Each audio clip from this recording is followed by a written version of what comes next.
Hello, Gemini. Welcome to Higher Source Tarot for your Is It in the Cards Love Tarot and Oracle card reading. This is a reading for all Gemini, Sun, Moon, Rising, and Venus. We're going to get started here with a Whispers of Love. Speak the language of love.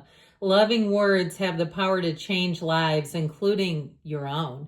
So, understand that your voice has a vibrational quality to it. Don't be shy.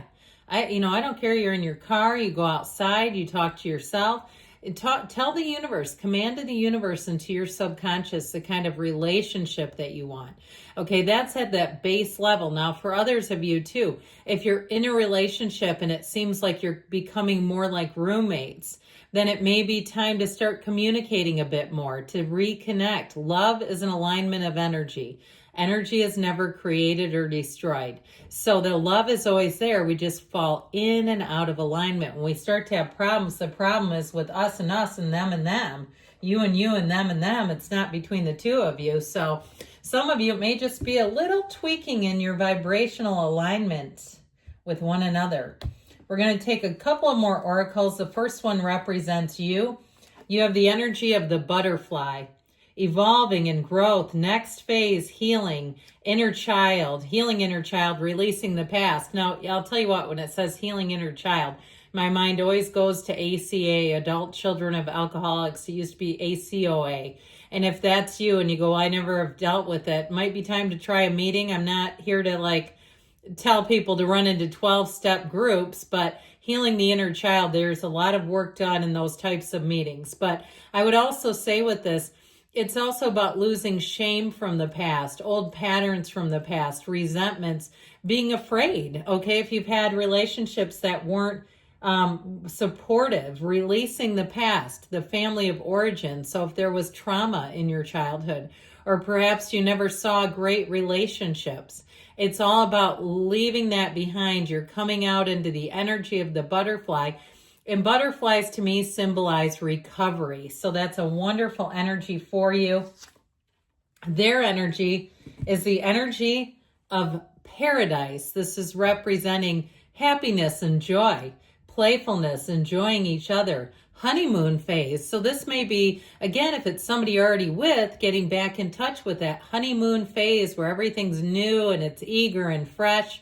But if it's a new love, I feel like they're going to be quite taken by you right away, smitten like a kitten right from the jump.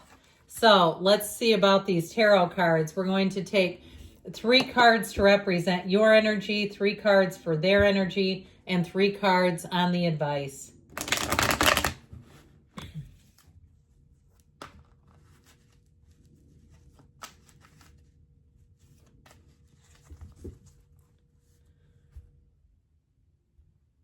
All right, your energy is represented by death, the 8 of Swords, leaving behind something, and that Knight of Swords. Their energy is represented by the 9 of Cups. I like this. The Hierophant is a marriage, and the Wheel of Fortune. They have a fantastic energy. And I honestly, your energy tells a story here, okay? I'd rather have that in your side than theirs, because you can control this, right? You can't control somebody else's energy, but my God, this is a good one you're attracting. The advice is the Ace of Cups, the 3 of Swords, and the Queen of Pentacles. So the advice here is not the outcome, but I do feel like they're telling you it's time to let go of something from the past. It's time to let go of an old betrayal, an old wound. Okay, we walk around with invisible wounds, and what that does is it will shape all of our relationships. That if you're a wounded child inside, that will come through in a pattern in the adult relationships that you attempt to form. Now, with that Ace of Cups energy, it's time to know love. It's time to be able to let your guard down, to let love into your life, to let it flow easily and eagerly, to let someone be there for you, to know that there are trustworthy people. So you have Taurus, Leo, Aquarius, and you have Scorpio. You have Scorpio and Taurus twice.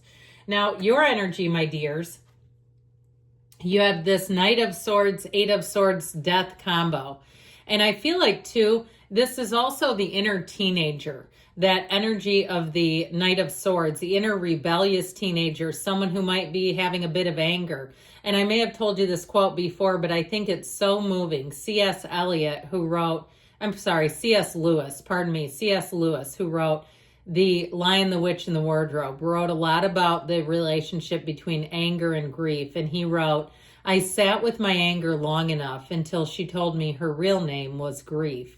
And understanding that, okay? Understanding that there may be things that you need to let go of. The Eight of Swords shows you in a bit of a cluster flux, as they say. There's something about this where it's difficult. It's like you're trapped in for some of you, too much thinking.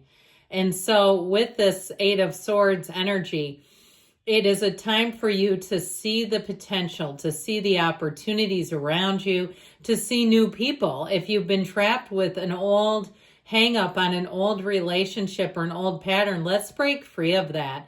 Let's get healthy together, shall we? Let's be better today.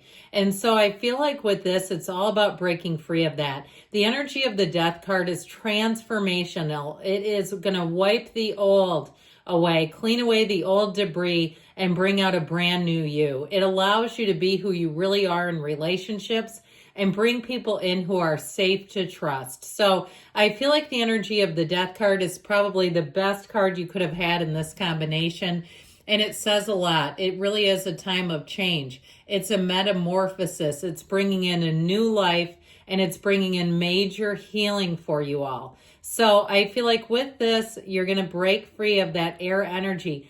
And we have here, we've got quite a bit of air, but we've got water and earth too. And the air is pretty much in your energy, except for that Three of Swords, which I feel like is related to this, okay? It's hard to say it's not when it seems so obvious. So their energy, my God, are they a sight for sore eyes? I feel like if you're praying for someone, this is it. You have the energy. You've got 2 lottery tickets of the tarot. They do, actually. But I feel like they're going to feel like they hit the jackpot with you.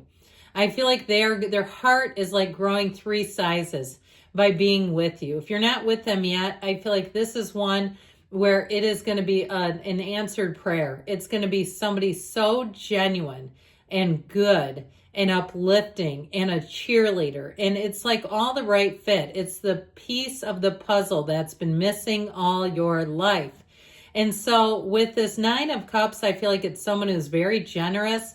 They're very thoughtful. They're very kind, and they've attained a lot. This is somebody who's really worked hard, and they're goal oriented. They're focused, so they don't get bored easily. They're very happy in their own company. Okay, they're not desperate or needy or clingy. But with that Nine of Cups, I feel like they have really seen the fruits of their labor. They've seen their efforts pay off, and it's really given them a lot in their lives. With that energy of the Hierophant, it may be somebody who teaches other people. They may be high up in their job where they're teaching, where they're leading classes or trainings or something like that. I do feel like they're deeply spiritual, and it's somebody who's very grounded. The energy of the Hierophant is somebody who honors traditions and morals. So this is not somebody who's going to be all over dating websites when they're dating you. And they're not going to sit and give you lame excuses like, I didn't know how to remove my account. Oh, how about the bar that says delete account? You know what I mean? It's like, my God, that person's not smart enough if they're telling you stuff like that. This one won't do that because they're not here to screw around. But with the energy of the Wheel of Fortune, I feel like they're going to fall fast and hard for you. Okay, this is somebody, it will just give them butterflies right away, right out of the gate. Now, if it's a partner that you're with, this is a partner for life. This is somebody who I feel like people will be quite envious of and be saying, where did you get this person? And so pay attention to that, even if you are a bit salty with them for some reason. I feel like those types of things, it's like there's sort of a little universe wink in that. Like, hey, other people are noticing that there's a lot of good here. And so with that Wheel of Fortune energy, I do feel like it's somebody who wants to move forward with you. The Wheel of Fortune is very high vibrational. And so it brings in an energy about it of creation, of evolution, of cycles. And so I do feel like it's about, being done with some of those old patterns that weren't working and embracing the new. And so the Queen of Pentacles here, we haven't really touched on her yet. She also, too, I heard home is where the heart is. This is time for something stable. If you kind of get your kicks on exciting relationships that, you know, they start fast and they burn out just as fast, I do feel like even though this person is going to catch love and feelings for you immediately, I also feel like they're going to be there for the long haul. Okay, so is it in the cards? I would say yes to that. I love you, Gemini. I'll be back again soon.